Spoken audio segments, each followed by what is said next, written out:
할렐루야. 오늘 저는 본 말씀을 가지고 하나님 앞에서라는 제목으로 말씀을 잠깐 나누겠습니다. 요즘 이 금식이 건강을 위해서 굉장히 좋다라는 그런 새로운 조명을 받고 있어요.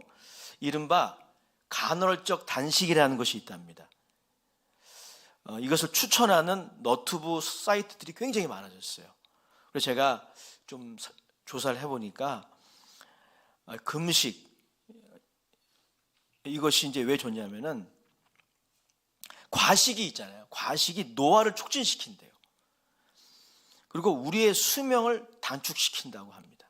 그런 말이 있어요. 사람이 태어날 때 그 자신이 살아가면서 먹을 밥그릇 숫자를 갖고 태어난다는 거예요. 미리 많이 먹어놓으면 이제 수명이 짧아지는 거예요. 일리가 있나요? 근데 이게 의사들이 이런 얘기를 하는 거예요. 의사들이. 그래서 제가 도전을 받았습니다. 좀 적게 먹어야 되겠다. 간헐적 단식이라는 게 뭐냐면 이런 거죠. 하루 중 10시간에서 12시간 동안 공복으로 있는 거. 이게 간헐적 단식인데 이것이 주는 유익함이 여러 전문가들의 그 분석을 통해서 회자되고 있습니다. 하지만 저는 이 시간 그 금식의 유익에 대해서 의학적인 관점으로 또 건강학적인 관점으로 다루지는 않겠습니다.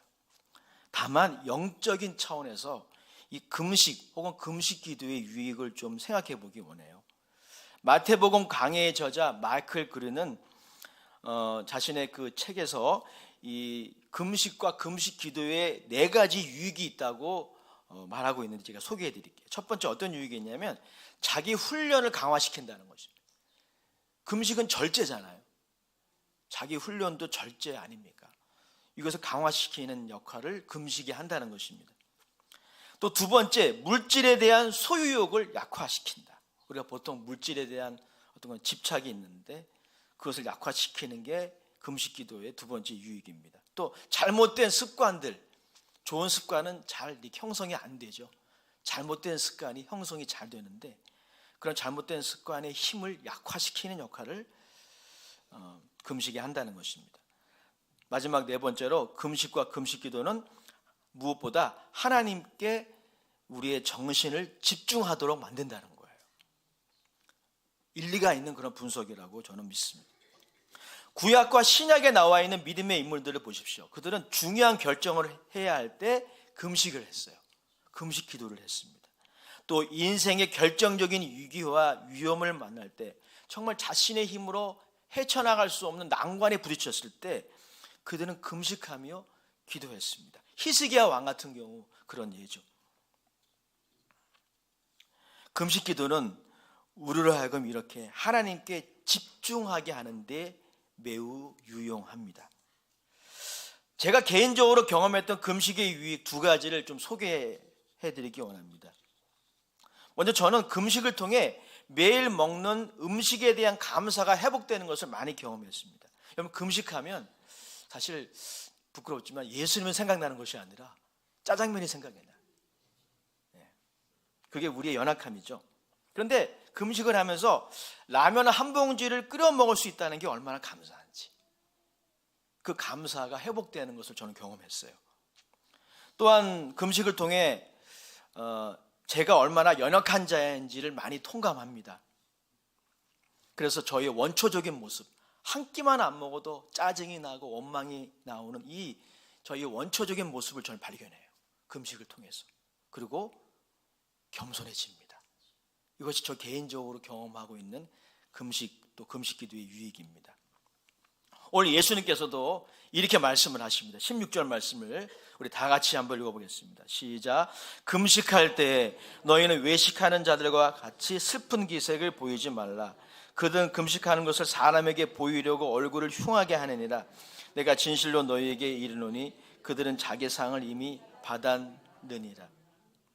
예수님은 너희가 금식할 때라고 말을 시작하고 계셔요. 이 표현은 금식이라고 하는 것이 믿음의 공동체 안에 필요한 행위임을 아예 전제하신 것입니다. 예수님이 이렇게 시작하지 않으셨어요. 너희가 금식을 하고자 한다면 이라고 시작하지 않고 금식할 때 라고 시작하셨단 말이죠. 더 나아가서 예수님은 금식과 금식 기도에는 상이 있을 것이라고 말씀하십니다. 18절의 말씀이에요. 시작. 이는 금식하는 자로 사람에게 보이지 않고 오직 은밀한 중에 계신 데 아버지께 보이게 하려 함이라. 은밀한 중에 보시는 데 아버지께서 갚으시리라. 그러므로 여러분, 본문의 말씀은 금식을 할 것인가 말 것인가에 관한 문제를 다루던 것이 아니에요. 금식 기도는 유익하다라고 예수님이 아예 전제하신 것이죠. 그럼 오늘 예수님이 왜 이런 말씀을 꺼내신 것입니까? 금식 기도를 어떻게 할 것인가, 금식을 어떻게 할 것인가에 관한 말씀을 예수님이 하신 거예요. 그러면 오늘 예수님의 말씀에 기초해 볼 때 금식 혹은 금식 기도를 어떻게 해야 할까요? 오늘 본문은 아주 분명히 그 부분을 말씀하고 있어요. 예수님은 금식할 때 하나님 앞에서 하라고, 하나님이 보실 것이라고 하는 그런 동기, 그 동기를 가지고 하라고 말씀하세요. 다시 한번 우리 17절 18절을 읽어보겠습니다. 시작. 너는 금식할 때 머리에 기름을 바르고 얼굴을 씻으라. 이는 금식하는 자로 사람에게 보이지 않고 오직 은밀한 중에 계신 내 아버지께 보이게 하려 함이라. 은밀한 중에 보시는 내 아버지께서 갚으시리라. 아멘. 하나님 앞에서 금식할 때 금식에 대한 상급이 그에게 있을 것이라는 것입니다. 반면 사람에게 보이려고 금식을 한다면 그에게는 하나님으로부터의 상은 없을 것이다. 예수님 말씀하십니다. 당시 배경이 있어요.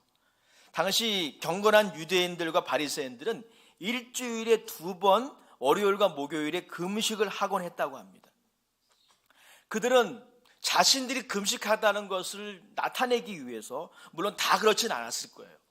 슬픔을 표현하기 위해서 그런 분도 계시겠지만, 그들 중에 어떤 바리새인과 어떤 유대인들은 자신들이 금식한다는 것을 좀 나타내기 위해서 두피와 얼굴에 원래 그 기름을 바르거든요. 중동은 건조하기 때문에 기름을 바르는데 그 기름도 바르지 않고 또 얼굴도 씻지 않고 슬픈 기색으로 이렇게 돌아다녔다고 합니다.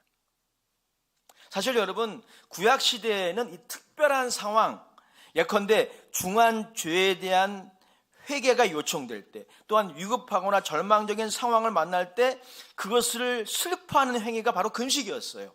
그런데 이 무렵이 되면 금식이 정기적으로 경건한 사람이라면, 경건한 사람이라고 불리우고 싶다면 일주일에 2번은 꼭 해야 하는 전통이 되어버렸습니다. 그것이 본문의 배경이에요. 당시 1세기 팔레스타인 사회에서 바리새인들이 또 몇몇 유대인들이 금식하는 것은 공공연한 사실이었어요. 동네 삼척종자도 다 알았습니다. 왜냐하면 그들이 금식할 때는 그런 행색을 하고 다녔기 때문이에요. 그만큼 그들의 금식은 그들의 경건을 나타내는 외적인 표식이었던 것이죠. 세례 요한의 제자들도 이러한 정기적인 금식에 참여했던 것 같습니다. 그들은 예수님이 바리새인들처럼 정기적으로 금식하지 않는 것을 이상히 여겼어요. 그래서 마태복음 9장 14절에 요한의 제자들이 예수님께 찾아와서 어느 날 이렇게 질문을 했어요. 그때 요한의 제자들이 예수께 나와 이르되 우리와 바리새인들은 금식하는데 어찌하여 당신의 제자들은 금식하지 아니하나이까? 예수님이 사역을 시작하시기 전에 광야에서 40일 금식하면서 기도하신 것 외에는 정기적으로 이렇게 유대인들처럼 금식했다는 내용은 성경에 없습니다. 그래서 요한의 제자들이 예수님께 찾아와서 왜 예수님이 금식하지 않는지 그렇게 질문을 한 거죠. 물론 여러분, 금식과 금식 기도를 정기적으로 하는 유대인들 중에서 사람에게 보이려고 금식하는 사람들이 다는 아니었을 거예요. 하지만 문제는 무엇입니까? 금식이라는 경건한 행위가 유대인들 안에서 일종의 자기들의 의가 되어버리고 있는 거예요. 이게 문제입니다. 예수님은 오늘 본문을 통해서 그들의 문제를 꿰뚫어 보신 거예요. 그들 중 일부는, 경건한 유대인들 중에 일부는, 바리새인들 중에 일부는 사람들에게 보이려고 금식을 한 것입니다.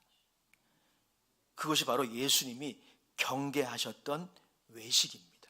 그들이 금식한 이유는 체면 때문인 거죠.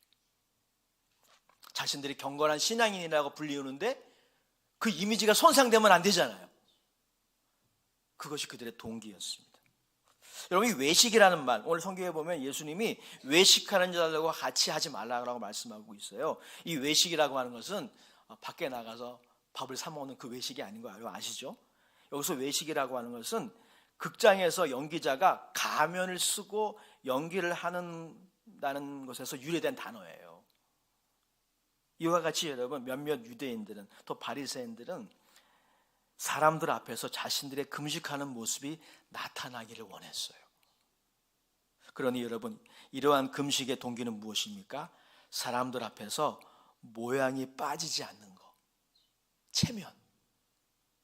이것이 그들의 금식의 동기가 된 것입니다. 여러분, 금식만이 아니라 또 당시 바리새인들이나 유대인들만이 아니라 오늘날도 마찬가지예요. 여러분이 어떤 신앙의 실천이 있잖아요. 올해 부흥회의 마지막 목표가 신앙의 실천의 부흥이잖아요. 그냥 행함 없는 믿음으로 일관하는 것을 우리가 회개하고자 하는 거 아니겠습니까? 그런데 어떤 종류의 신앙의 실천이든 체면 때문에 하면 그게 외식이 되는 거예요. 외식이 되는 겁니다. 그들은 사람들 앞에서 자신들이 경건한 신앙인임을 인정받고 싶었어요. 예수님은 그들에게 단호하게 말씀하십니다. 자기들의 상을 이미 받았다. 즉 하나님께 상이 없다는 거예요. 우리도 조심해야 돼요. 어떤 종류의 신앙의 실천이든지 내가 그래도 목사인데, 내가 그래도 장로인데, 안수집사인데, 권사인데 사회적인 체면이 있지. 그것이 동기가 된다면 참 안타까운 거예요. 그럼 무엇이 동기가 되어야 될까요? 오늘 그 부분을 나누려고 하는 거예요. 신학학자 R.T. 프란스가 마태복음 주석에서 옳게 해석한 것처럼 금식은 구제나 기도와 같이 다른 종류의 신앙의 실천과 마찬가지로 근본적으로 하나님과 그리스도인 한 사람 한 사람 사이에 비밀스러운 관계에 관한 문제예요. 좀 무슨 말입니까? 근본적으로 그것이 금식이든 그것이 예배이든 그것이 구제이든 근본적으로 하나님 앞에서 해야 돼요. 이 설교자도 마찬가지예요. 하나님 앞에서 해야 되는 거예요. 이걸 놓치면 안 되는 거예요. 여러분에게 하지만, 제가 하나님 말씀 여러분들에게 전달하지만 하나님 앞에서 해야 돼요. 사람에게 보이려고 하는 순간 변질됩니다. 마이클 그린은 말합니다. 로마서 강의의 저자죠. 마이클 그린은 이렇게 말합니다. 금식은 하나님을 향한 신실함과 회개의 표시다 라고 말하고 있어요. 다시 말해 금식 혹은 금식 기도야말로 하나님 앞에 서기 위한 행위라는 거죠. 하나님 앞에 단독자로 서기 위한 행위 중에 하나가 바로 금식 기도예요. 그래서 여러분, 우리가 금식할 때 밥만 안 먹는 것이 아니라 여러 가지 것들을 절제하잖아요. TV도 끄고 핸드폰도 끄고 인터넷도 끄고. 왜요? 하나님께 단독자로 나가기 위해서, 하나님 앞에 서기 위해서 우리가 금식 기도하는 건 아니겠습니까? 그러나 당시 1세기 경건한 유대인들 중에는 이 동기가 변질된 거예요. 하나님 앞에서 하는 이 동기가 변질되어 버린 거죠. 우린 여기서 신앙의 중요한 본질 하나를 기억하게 됩니다.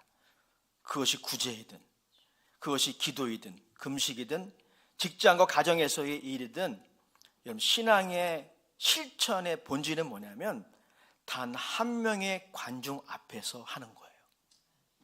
단 한 명의 관중. 저와 여러분들을 바라보시는 단 한 명의 관중이 있어요. 그 관중 앞에서 살아가는 것, 그것이 신앙생활입니다. 그분이 누구이십니까? 바로 살아계신 하나님이시죠. 하나님이라는 단 한 명의 관중 앞에서 살아가면요, 두 가지 유익이 있어요. 두 가지 유익. 그 유익을 좀 나누기 원합니다. 첫 번째 유익은 뭐냐면, 우리가 우리의 참된 자신을 발견하게 됩니다. 하나님이라는 거울이 제일 정확해요. 나도 나를 모를 때가 많아요. 사실 나 자신만큼 나를 아는 사람이 이 지구상에 누가 있겠어요. 하지만 나도 나를 잘 모를 때가 많아요. 착각할 때가 많아요. 하나님이 제일 정확한 거울이에요. 우리가 하나님 앞에 서게 되면 참된 나 자신을 발견하게 됩니다.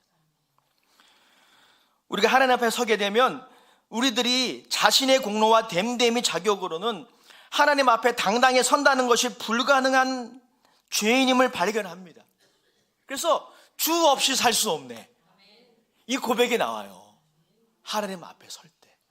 평상시에는 그 고백이 잘 안 나와요. 하나님이 나의 인생에 그래도 괜찮은 옵션, 그 정도로만 생각을 하죠. 근데 우리 하나님 앞에 서게 되면 하나님은 내 인생에 최고의 옵션 정도가 아니라 하나님 없으면 안 돼요. 이런 고백이 언제 내 마음 중심으로부터 나오느냐? 하나님 앞에 설 때 나옵니다. 그리고 우리는 하나님 앞에 설 때 하나님이 선물로 제공하시는, 거저 주시는 이 의를 의지하지 않고서는 하나님 앞에 여전히 진노의 자녀일 뿐이라는 것을 발견해요. 그리고 그 의는 우리를 대신하여 하나님 앞에 서서 정죄와 저주와 심판을 받으신 어린 양 예수 그리스도 외에 다른 무엇도 아님을 알게 됩니다. 이 예수님의 의가 아니면 하나님 앞에 설 수 없음을 깨닫게 돼요. 그래서 주 없이 살 수 없습니다. 이 고백이 중심의 고백이 되는 거예요.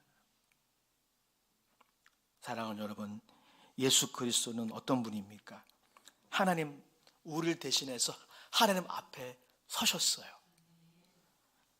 그래서 그분은 견딜 수 없는 진노를 당할 죄인의 자리를 대신하셨어요. 성경에 제가 세 구절을 인용을 할게요. 이 외에도 너무나 많아요. 예수님이 우리가 있어야 할 그 심판의 자리를 대신하는 것을 증거하는 구절들이 너무 많은데 제가 세 구절만 인용하겠습니다. 이사야서 53장 4절 6절, 방송실 가능하다면 띄워주시면 고맙겠습니다. 이사야서 53장 4절 6절, 6절만 읽겠습니다. 6절 시작. 우리는 다 양 같아서 그릇 행하여 각기 제 길로 갔거늘 여호와께서 우리 모두의 죄악을 그에게 담당시키셨도다. 아멘. 갈라디아서 3장 13절입니다. 갈라디아서 3장 13절 시작. 그리스도께서 우리를 위하여 저주를 받은 바 되사 율법의 저주에서 우리를 속량하셨으니 기록된 바 나무에 달린 자마다 저주 아래 있는 자라 하였습니다. 그리스도께서 우리를 위하여, 이 위하여라는 말은 헬라어로 우리를 대신하여라고도 번역할 수 있어요. 그분이 심판의 자리에 대신 서신 거예요. 우리가 도저히 감당할 수 없는 그 무시무시한 하나님의 진노를 다 받아내시고 저주를 받아내신 것입니다. 베드로전서 3장 18절, 베드로전서 3장 18절도 같이 읽겠습니다. 시작. 그리스도께서도 단번에 죄를 위하여 죽으사 의인으로서 불의한 자를 대신하셨으니 이는 우리를 하나님 앞으로 인도하려 하십니다. 아멘. 여러분, 예수님이 왜 그 자리에 대신 서셨을까요? 우리를 하나님 앞으로 인도하시기 위해서. 사실 여러분, 그런 의미에서 보면은 하나님 앞에 선다는 것은요, 정말 두려운 일이에요. 우리가 하나님 앞에 당당히 선다는 것은 정말 두려운 일이에요. 일부 예배 때 기도하신 안수 집사님이 그런 기도를 하시는데 은혜를 받았어요. 우리가 하나님께 가까이 나가야 되는데 하나님 앞에 쭈삣쭈삣하면서 하나님께 나가지 못했던 거 회개합니다. 참 제가 감동받았어요. 그게 진실한 고백입니다. 여러분, 우리를 안다면요, 하나님 앞에 선다는 것이 정말 두려운 일이에요. 그런데 여러분 기억하십시오. 하나님 앞에 설 수 있는 길이 열렸어요. 예수님이 의로운 자로 불의한 자를 대신하셨어요. 대신 저주를 받으셨어요. 대신 형벌을 당하셨어요. 대신 정죄를 받으셨습니다. 미국의 설교자 스티브 로우슨이라는 분이 계시는데 그의 설교가 이게 유튜브에 올라 있는 걸 보았어요. 그가 이렇게 말했습니다. 예수님의 십자가의 사건은 예수 그리스도께서 유죄 판결을 받아 지옥에 갈 수밖에 없는 저주받은 죄인들의 자리에 대신 서신 것이다. 그게 십자가 사건이래요. 이게 맞아요. 왜 그렇게 하셨어요? 저와 여러분들을 하나님 앞으로 인도하시려고, 이제 하나님과 그 복된 만남과 교제, 그 축복을 허락하시려고 예수님이 대신 그 자리에 서신 것입니다. 사랑하는 여러분, 그러나 신앙인들이 신약시대의 바리새인들처럼 간혹 자기의에 빠진 이유가 무엇입니까? 왜 오늘날 그리스도인들도 이념적인 대립의 틀에서 나오지 못합니까? 제가 1부에도 말씀드렸지만 제 개인적인 분석일 수 있겠지만 오늘날 2024년도에 이 대한민국은 1945년도에 해방된 대한민국 별로 다를 것이 없어요. 왜 이렇게 극한 이념적 대립의 틀에서 그리스도인들도 나오지 못할까요? 그 이유가 있어요. 하나님 앞에서 진정 서보지 않았기 때문이에요. 우리가 하나님 앞에 서보잖아요. 생각이 달라집니다. 내 코가 석자예요. 내 코가. 근데 아직까지도 우리가 교회를 다니면서도 하나님 앞에 진정 서보지 않은 거예요. 왜? 두려우니까. 그래서 하나님 뒤에 서려고 그러죠. 하나님 앞에 나가는 것을 망설이죠. 쭈삣쭈삣한 겁니다. 그러나 여러분 기억하십시오. 예수님이 괜히 죽으신 것이 아니에요. 그분이 흘리신 보혈이 하나도 헛되지 않습니다. 그분이 우리를 대신하여 정죄를 받으신 거예요. 형벌을 당하신 거예요. 심판을 받으신 거예요. 여러분들을 하나님 앞으로, 하나님 앞에서의 삶을 살게 하시려고. 왜 우리가 자기 의에 빠집니까? 그리스도인들이 하나님의 관점으로 죄를 보고 하나님의 관점으로 이 역사와 시국을 보고 무엇보다 자신을 바라보지 않기 때문이에요. 어떤 성도들은 교회에 오래 다녔지만 여전히 하나님과의 친밀한 화목한 관계를 누리는데 장애를 느낍니다. 장애를 느껴요. 여러분, 기도는, 따라합시다. 기도는 하나님과의 교제입니다. 왜 기도 생활이 힘들까요? 하나님 앞에 서는 것을 두려워하기 때문에. 그러나 예수 그리스도의 십자가는 저와 여러분들을 그 자리로 초대하십니다.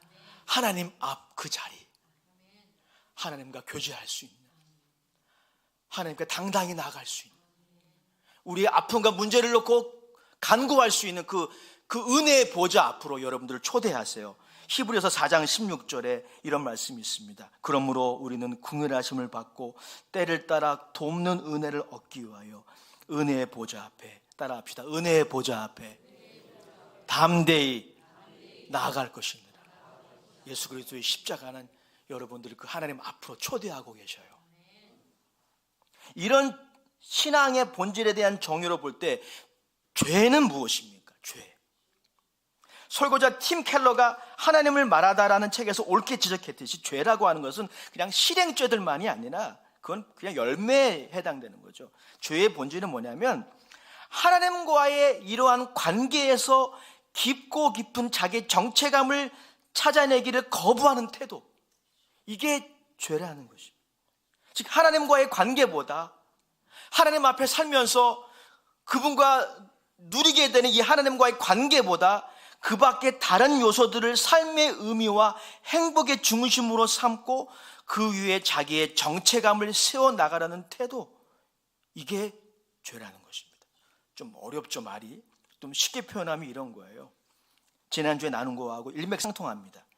그것이 어떤 것이든 여러분 기억하십시오. 그것이 어떤 것이든 어떤 사람이든 여러분과 하나님과의 사랑의 관계를 대신할 수 있는 것은 없어요. 없습니다. 설령 여러분들이 존경하고 지지하는 목회자나 정치인이나 연예인이나 사랑하는 연예인이나 친구나 요즘에는 사랑하는 애완동물이 있잖아요. 어떤 존재라고 할지라도 그 존재와의 관계가 여러분과 하나님과의 관계를 대신하지 못합니다. 물론 여러분, 제가 언급했던 이런 여러 가지 관계도 복된 것이지만 말입니다. 그러나 많은 사람들이 이것을 애써 부정합니다. 그리고 부질없는 시도를 감행하고 하나님 앞에 서지 않으려고 합니다. 이게 죄예요. 이게 우리가 극복해야 할 불신앙이에요. 이것 때문에 사람들은 진정 자신이 아닌 다른 사람으로 살아가게 됩니다. 자기를 잃어버리는 길이 여기에 있는 거예요. 거기에는 진정한 평안과 만족과 기쁨이 없습니다. 공허함과 후회와 쓴뿌리와 상처만 남는 거예요. 사람은 여러분들을 만족시키지 못합니다. 여러분의 남편도, 여러분의 아내도, 여러분의 자녀도 여러분을 진정 만족시키지 못해요. 인간은 하나님과의 관계 속에서만 진정 만족하도록 그렇게 디자인 되었어요. 그게 동물하고 다른 거예요, 여러분. 동물은 하나님과 인격적인 관계를 형성할 수 없습니다. 그래, 인간은 그런 존재가 아니에요. 어거스틴은 고백록에서 유명한 말을 남겼습니다. 하나님, 우리는 당신을 위하여 지어졌기에 당신 안에서 안식하기 전에는 결코 쉬지 못합니다. 사랑하는 여러분, 그래서 하나님 앞에서의 삶을 살아갈 때는 비밀스러운 기쁨이 있어요. 그 비밀스러운 기쁨을 표현하고 있는 찬송가가 있더라고요. 통합 찬송가 499장. 저 장미꽃 위에 있을 아직 맺혀있는 그때에. 언제예요? 새벽이에요. 새벽. 내일부터 새벽기도 시작합니다. 저 장미꽃 위에 있을 아직 맺혀있는 그때에 귀에 은은히 소리 들리니 주 음성 분명하도다. 주가 나와 동행을 하면서 나를 친구 삼으셨네. 우리 서로 받은 그 기쁨을 알 사람이 없도다. 이게 믿음의 비밀이잖아요. 이 믿음의 비밀을 목사님만 누리는 게 아니고요, 장로님이나 권사님이나 안수집사님만 누리는 게 아니라 모두가 누릴 수 있어요. 예수 그리스도 안에서. 그분이 여러분들 하나님 앞으로 인도하기 위하여 의로운 자로서 죄인을 대신하신 것입니다.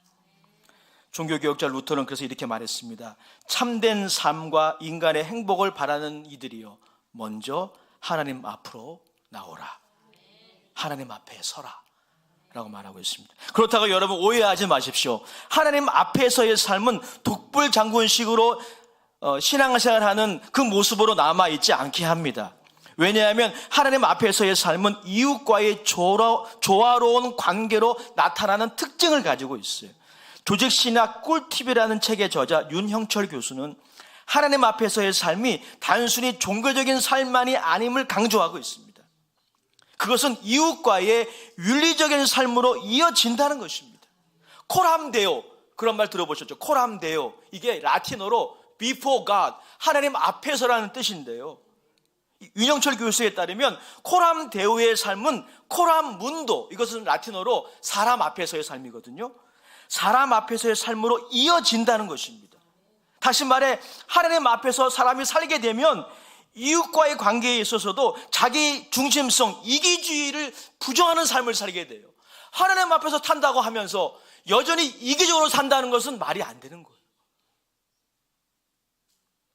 그리고 거룩한 사랑으로 존경하고 서로를 위해 배려하는 삶으로 나타납니다. 성령님의 능력으로 죄악된 세상을 변화시키는 삶으로 나타나는 것입니다. 그렇습니다. 하나님이 보고 계시는 것을 진정 믿는다면, 하나님이 보고 계신다는 것을 진정 믿으시나요?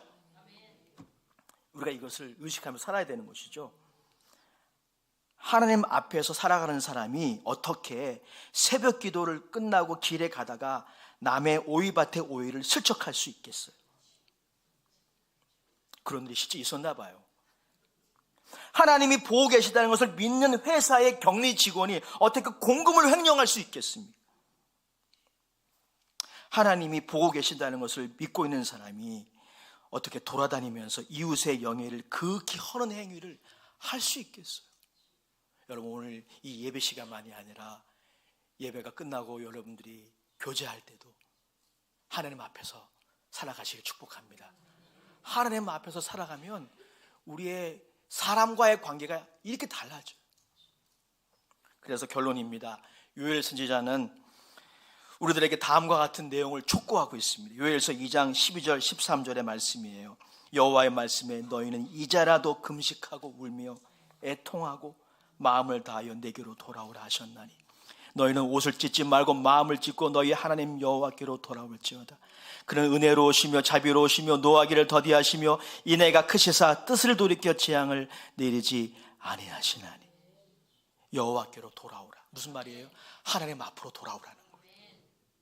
하나님 앞에서 살아가는 그 삶으로 돌아오라. 이사야 선지자도 이사야서 58장 6절 7절에서 이렇게 말씀하고 있습니다. 내가 기뻐하는 금식은 흉악의 결박을 풀어주며 멍에의 줄을 끌어주며 압제에 당하는 자를 자유하게 하며 모든 멍에의 줄을 꺾는 것이 아니겠느냐. 또 줄인 자에게 내 양식을 나누어 주며 위례하는 빈민을 집에 들이며 헐벗은 자를 보면 입히며 또 내 고륙을 피하여 스스로 숨지 아니하는 것이 아니하겠느냐. 금식과 금식 기도가 하나님 앞에서의 삶으로 돌아가는 통로라는 거예요. 왜 금식합니까? 하나님 앞으로 돌아가기 위해서요. 하나님 앞에서의 삶을 체면 때문에 신앙생활 하는 것이 아니라 하나님 앞에서요. 오늘은 종료주일입니다. 그리고 이번 주는 고난주간이에요. 고난주간이란 우리를 죄에서 구원하시기 위해 하나님의 아들이 짊어지신 그 고난과 죽음을 기억하고 묵상하는 한 주라는 것이죠. 그러나 오해하지 마십시오. 저는 이 시간, 이번 주가 고난주간이니까 다 금식하십시오, 그 말씀을 하려고 이 자리에 선 것은 아닙니다. 그렇게 되면 금식이 또 하나의 율법이 되고 바리새인처럼 형식주의가 되는 것이죠. 다만 어때요? 오늘날 저도 사실 이 범주에 속해 있는 것 같아요. 오늘날 먹고 마시는 일에 지나치게 과몰입한 시대 아닙니까? 얼마나 먹방이 많은지 몰라요.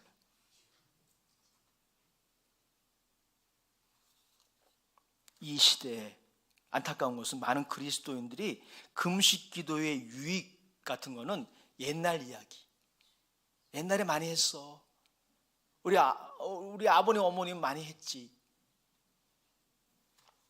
그렇게 생각하는 것 같아요. 사랑하는 여러분, 부탁드립니다.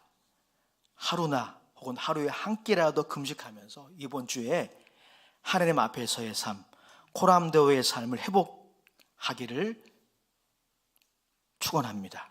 하나님과의 관계가 소원해졌다면 다시 회복되는 시간이 되었으면 좋겠습니다. 또한 금욕주의적인 종교적인 금식이 아니라 가족들과 교우들과 이웃들과 조화를 이루며 살아가는 은혜가 여러분 모두에게 있게 되시기를 주 이름으로 축원합니다. 아버지 하나님, 우리를 하나님 앞으로 인도하시고자 하나님이 지불하신 그 대가가 결코 헛되지 않고 예수님이 흘리신 그 보혈이 결코 헛되지 않고 그분의 죽음이 결코 헛되지 않음을 오늘 다시 한번 들었습니다. 의로운 자로서 죄인을 대신하여 죽으시고 부활하신 예수님, 그 예수님의 공로를 의지하여 우리 사랑하는 교회 종들이 하나님 앞으로 돌아오게 하옵소서. 하나님 앞에서의 삶을 살아가게 하여 주시옵소서.